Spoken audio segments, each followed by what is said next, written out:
আসসালামু আলাইকুম ওয়া রাহমাতুল্লাহি ওয়া বারাকাতুহু। আজকে পবিত্র রবিউল আউয়াল মাসের 17 তারিখ, 12ই রবিউল আউয়াল 570 ঈসাই সালে আল্লাহ নবী মুহাম্মদ রাসূলুল্লাহ সাল্লাল্লাহু আলাইহি ওয়াসাল্লাম এই পৃথিবীতে এসেছিলেন। এই মহাপবিত্রময় এই দিনটিকে স্মরণ করে ব্রাহ্মণবাড়িয়া জেলার সরাইল উপজেলার বেরতলা গ্রামে মৌলভী আব্দুল করিম মাস্টার পাঠাগার ও প্রজ্ঞা কেন্দ্র আয়োজিত সিরাতুন নবী বিষয়ক প্রতিযোগিতা, উপস্থিত বক্তৃতা, আলোচনা অনুষ্ঠান ও পুরস্কার বিতরণী অনুষ্ঠানের সম্মানিত প্রধান অতিথি বেরতলা সরকারি প্রাথমিক বিদ্যালয়ের আমাদের শ্রদ্ধেয় শিক্ষক, অগণিত শিক্ষার্থীর সার্থক শিক্ষক, মানুষ গড়বার কারিগর, আমাদের পরম শ্রদ্ধেয় জনাব ফারুক আহমেদ স্যার। উপস্থিত আছেন বিশেষ অতিথি বাংলাদেশ কৃষি ব্যাংকের ডিজিএম, আমার অত্যন্ত প্রিয় মানুষ জনাব ইউসুফ খান সোহেল। উপস্থিত আছেন কৃষি ব্যাংকের আরেকজন শাখা ব্যবস্থাপক জনাব নাদির হোসেন, আমার অত্যন্ত স্নেহভাজন। আমার বাম দিকে আছেন ন্যাশনাল ব্যাংকের সিনিয়র কর্মকর্তা জনাব আসাদুজ্জামান মিঠু। উপস্থিত আছেন অগ্রণী ব্যাংকের সিনিয়র কর্মকর্তা জনাব মোবারক হোসেন। উপস্থিত আছেন এই বিদ্যানিকেতনের সম্মানিত শিক্ষক শিক্ষিকা বৃন্দ। উপস্থিত আছেন অভিভাবক অভিভাবিকা বৃন্দ। উপস্থিত আছে আমাদের অত্যন্ত প্রাণ প্রিয়, যাদেরকে কেন্দ্র করে আজকের এই আয়োজন, আমাদের এই বিদ্যানিকেতন সহ বেরতলা সরকারি প্রাথমিক বিদ্যালয়ের শিক্ষার্থীবৃন্দ, সকলের প্রতি আমার সালাম এবং শুভকামনা। আল্লাহ রাব্বুল আলামিনের প্রতি হাজারো প্রশংসা, আলহামদুলিল্লাহ, এবং নবী করিম সাল্লাল্লাহু আলাইহি সাল্লামের প্রতি আমরা লাখো কোটি দরুদ ও সালাম পেশ করছি সাল্লাল্লাহু আলাইহি ওয়াসাল্লাম। উপস্থিত সুধীবৃন্দ, আজকে যে আয়োজনটি আপনারা সকাল থেকে কষ্ট করে যারা মঞ্চে উপবিষ্ট আছেন, অতিথিবৃন্দ এবং একই সঙ্গে তারা বিচারক মণ্ডলীয়, আপনারা উপস্থিত থেকে এই প্রতিযোগিতাগুলোকে আপনারা অর্থবহ করেছেন, সফল করেছেন, এজন্য আপনাদের প্রতি আমরা বিনীত শ্রদ্ধা এবং কৃতজ্ঞতা জ্ঞাপন করছি। এই বিদ্যানিকেতনের সম্মানিত শিক্ষক শিক্ষিকা বৃন্দ, আপনারা অত্যন্ত কষ্ট করে এই শিক্ষার্থী বৃন্দকে আপনারা এই প্রতিযোগিতার জন্য আপনারা উদ্বুদ্ধ করেছেন, তাদেরকে আপনারা প্রস্তুত করেছেন, এই জন্য আপনাদের প্রতি আমরা কৃতজ্ঞতা জ্ঞাপন করছি। অভিভাবক বৃন্দ, আপনারা আপনাদের সন্তানদেরকে, আমাদের সন্তানদেরকে আপনারা পড়াশোনায় এবং এই প্রতিযোগিতায় আপনারা উদ্বুদ্ধ করেছেন, উৎসাহিত করেছেন, এই জন্য আপনাদের প্রতি আমরা কৃতজ্ঞতা জ্ঞাপন করছি। আর শিক্ষার্থীবৃন্দ, তোমরা সকলেই যারা আজকে উপস্থিত হয়েছ, যারা প্রতিযোগিতায় অংশ নিয়েছ, তাদের সবার প্রতি আমাদের অনেক অনেক শুভকামনা। একটি প্রতিযোগিতা যখন হয়, প্রতিযোগিতায় হার জিত থাকে। প্রতিযোগিতায় সবাইকে আমরা পুরস্কার দিতে পারি না, আমরা প্রথম কয়েকজনকে পুরস্কৃত করি, কিন্তু প্রতিযোগিতায় যারা অংশগ্রহণ করে সবার প্রতি আমাদের ভালোবাসা থাকে, সবার প্রতি আমাদের স্নেহ দৃষ্টি থাকে, এবং যারা অংশগ্রহণ করেছো তোমাদের সকলের প্রতি আমাদের এই ভালোবাসা, এই স্নেহ, মায়া মমতা সবসময় আমাদের থাকবে। যে বিষয়ের উপর আজকে প্রতিযোগিতা হয়েছে সেই বিষয়টি হলো আমাদের মহানবী হযরত মুহাম্মদুর রাসূলুল্লাহ সাল্লাল্লাহু আলাইহি ওয়াসাল্লাম, যাকে সৃষ্টি করা না হলে এই সৃষ্টি জগতের কোনো কিছুই আল্লাহ রাব্বুল আলামিন সৃষ্টি করতেন না, যিনি সকল জাহানের জন্য রহমত স্বরূপ, যার সম্পর্কে আল্লাহ রাব্বুল আলামিন বলেছেন যে এই আল্লাহ নবী মুহাম্মদুর রাসূলুল্লাহ সাল্লাল্লাহু আলাইহি ওয়াসাল্লাম হচ্ছেন সকল জাহানের রাহমাতাল লিল আলামিন, ওমা আরসালনাকা ইল্লা রাহমাতাল লিল আলামিন। আল্লাহ পবিত্র কোরআন শরীফে বলছেন যে নিঃসন্দেহে আমি আপনাকে সকল জাহানের রহমত বা করুণা ব্যতীত অন্য কোনো কারণে সৃষ্টি করি নাই। এর অর্থ হলো আমাদের সকলের জন্য করুণার প্রতীক, ভালোবাসার প্রতীক, আমাদের দয়ার প্রতীক হলেন মহানবী হযরত মুহাম্মদ সাল্লাল্লাহু আলাইহি ওয়াসাল্লাম। আল্লাহ রাব্বুল আলামিন তাকে পাঠিয়েছেন শুধু মুসলমানদের জন্য না, শুধু মানুষের জন্য না, তাকে আল্লাহ রাব্বুল আলামিন পাঠিয়েছেন সকল সৃষ্টি জগতের জন্য। সকল সৃষ্টি জগতের রহমত হিসাবে মুহাম্মদ সাল্লাল্লাহু আলাইহি ওয়াসাল্লামকে আল্লাহ রাব্বুল আলামিন পৃথিবীতে পাঠিয়েছেন। তিনি সকলের জন্য সর্বোত্তম আদর্শ। আল্লাহ রাব্বুল আলামিন তার সম্পর্কে বলছেন যে তিনি হলেন উসওয়াতুন হাসানা। লাকাদ কানা লাকুম ফি রাসূলিল্লাহি উসওয়াতুন হাসানা। আল্লাহ বলছেন যে নিশ্চয়ই একমাত্র আল্লাহর রাসূলের মধ্যে রয়েছে তোমাদের জন্য সর্বোত্তম আদর্শ। আমরা পৃথিবীতে কিভাবে চলবো, কিভাবে চললে আমাদের ভালো হবে, আমাদের মঙ্গল হবে, কল্যাণ হবে, সেই পথ দেখিয়ে দিয়ে গেছেন হযরত মুহাম্মদ সাল্লাল্লাহু আলাইহি ওয়াসাল্লাম। তিনি আমাদের মডেল। তিনি শুধু মুসলমানদের মডেল নন, তিনি সকল মানুষের জন্য মডেল, সকল জাহানের জন্য মডেল, সকল সৃষ্টি জগতের জন্য তিনি মডেল। তিনি যেই পথ দেখিয়ে দিয়ে গেছেন সেই পথ অনুসরণ করা সকলের জন্য ফরজ বা বাধ্যতামূলক। আল্লাহ রাব্বুল আলামিন বলছেন যে তোমরা যদি আমাকে ভালোবাসতে চাও, কুল ইন কুনতুম তুহিব্বুনাল্লাহা ফাত্তাবিউনি ইউহিব্বুকুমুল্লাহ। আল্লাহ নবীজিকে বলছেন যে হে নবী, আপনি জানিয়ে দিন যে মানুষ যদি আল্লাহর ভালোবাসা, আমার ভালোবাসা পেতে চায়, তাহলে তারা যেন আপনাকে ভালোবাসে। আর আপনাকে যদি ভালোবাসে তাহলে আমি আল্লাহ তাকে ভালোবাসবো। তাহলে আল্লাহর ভালোবাসা আমরা কিভাবে পেতে পারি? আল্লাহ বলে দিয়েছেন আমরা যদি আমাদের নবীজিকে ভালোবাসি তাহলে আল্লাহ নিজে আমাদেরকে ভালোবাসবেন। তো সুতরাং নবীজিকে ভালোবাসতে হবে, নবীজিকে অনুসরণ করতে হবে। কেন করতে হবে? এটা আমাদের জন্য করতে হবে, আমাদের মঙ্গলের জন্য, আমাদের ভালোর জন্য করতে হবে। আমরা যদি নবীজিকে অনুসরণ করি তাহলে আমাদের জীবন সার্থক হবে, আমাদের জীবন সফল হবে, এই পৃথিবী সুন্দর হবে।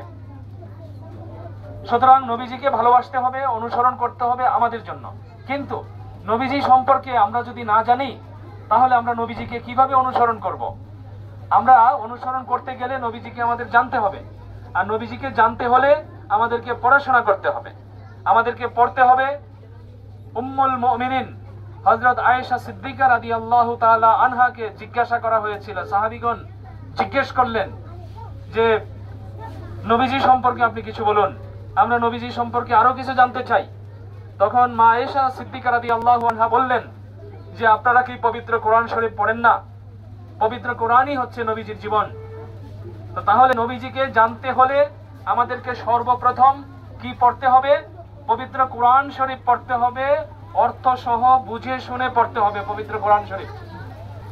তারপরে কি করতে হবে? নবীজির উপর যে সকল জীবনী গ্রন্থ আছে, নির্ভরযোগ্য অথেন্টিক যে সকল জীবনী গ্রন্থ আছে, সেই জীবনী গ্রন্থগুলো আমাদের পড়তে হবে।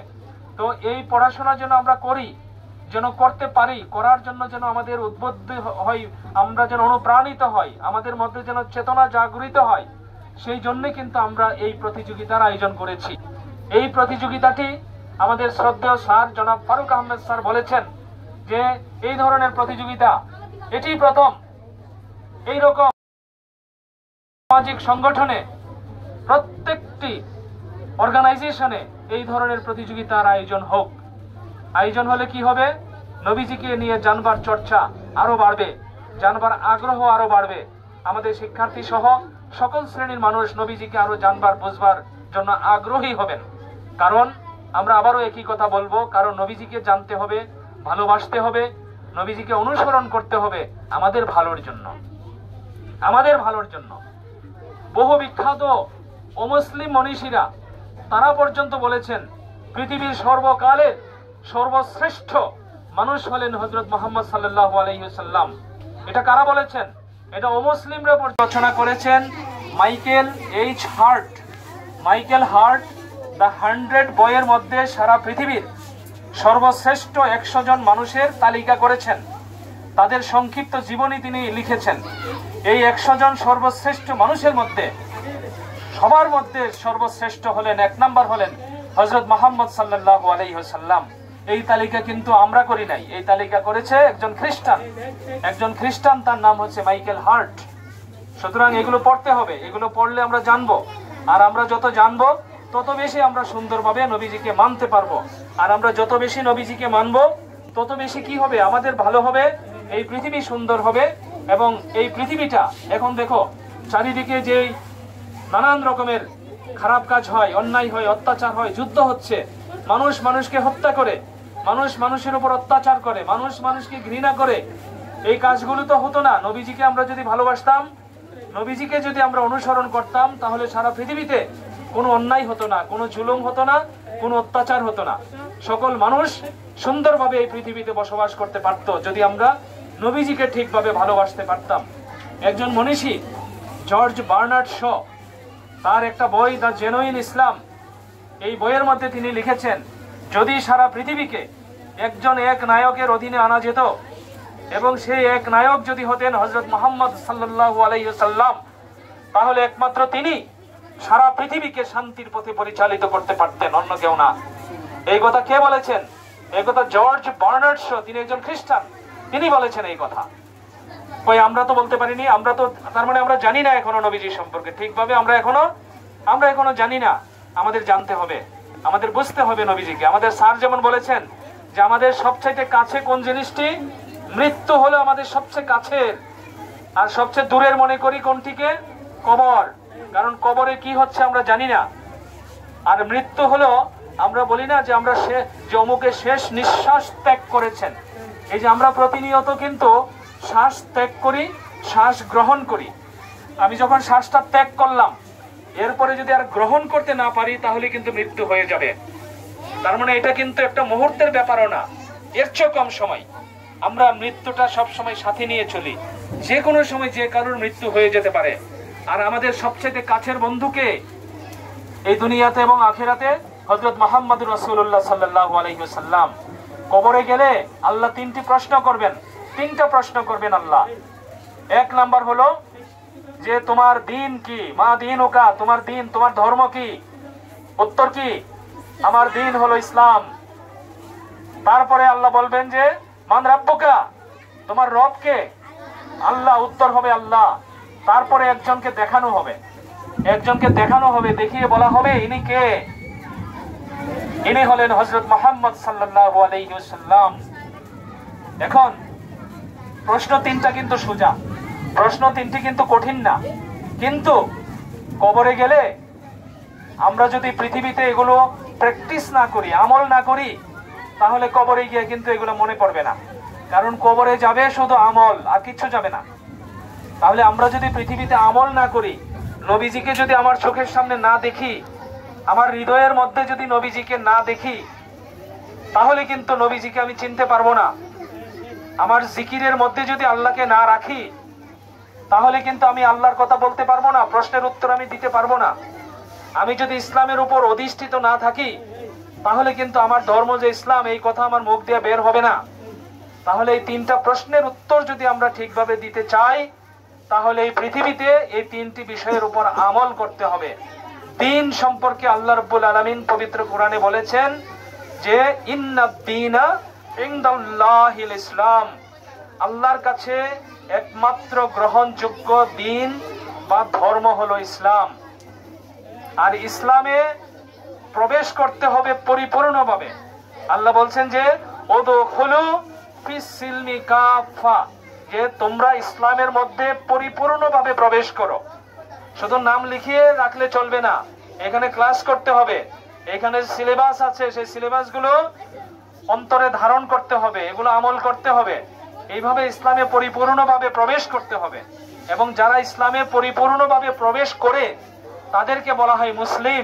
আর আল্লাহ তামুতুন্না ইল্লা ওয়া আনতুম মুসলিমুন, যে তোমরা যারা ঈমান এনেছো, যারা ইসলামে নাম লিখিয়েছো, তোমরা মুসলিম না হয়ে মৃত্যুবরণ করিও না। তাহলে মুসলিম হতে হবে, আল্লাহর কাছে কমপ্লিট সারেন্ডার করতে হবে, আত্মসমর্পণ করতে হবে।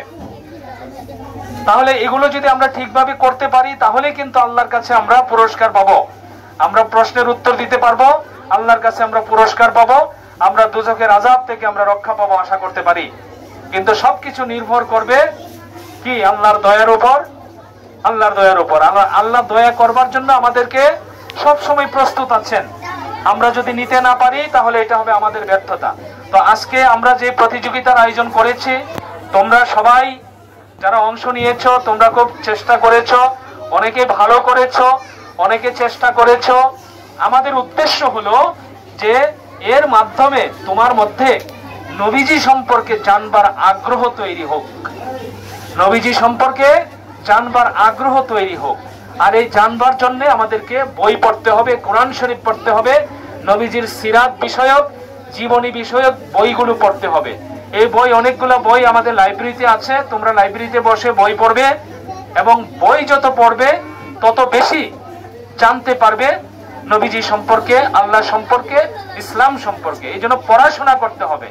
আর এই কারণে আল্লাহ রাব্বুল আলামিন কুরআন শরীফের প্রথম যে 5টি আয়াত নাজিল করেছিলেন তার মধ্যে প্রথম শব্দটি হলো ইকরা, যে পড়ো, ইকরা পড়ো, ইকরা বিসমি রাব্বিকাল্লাযী খালাক, তুমি পড়ো তোমার রবের নামে যিনি তোমাকে সৃষ্টি করেছেন। তো সুতরাং আমাদের পড়তে হবে। তো আমি আজকে আর বেশি সময় নেব না, তোমাদেরকে সবাইকে আমি অভিনন্দন জানাচ্ছি যারা অংশ নিয়েছো, যারা পুরস্কার পাবে তাদের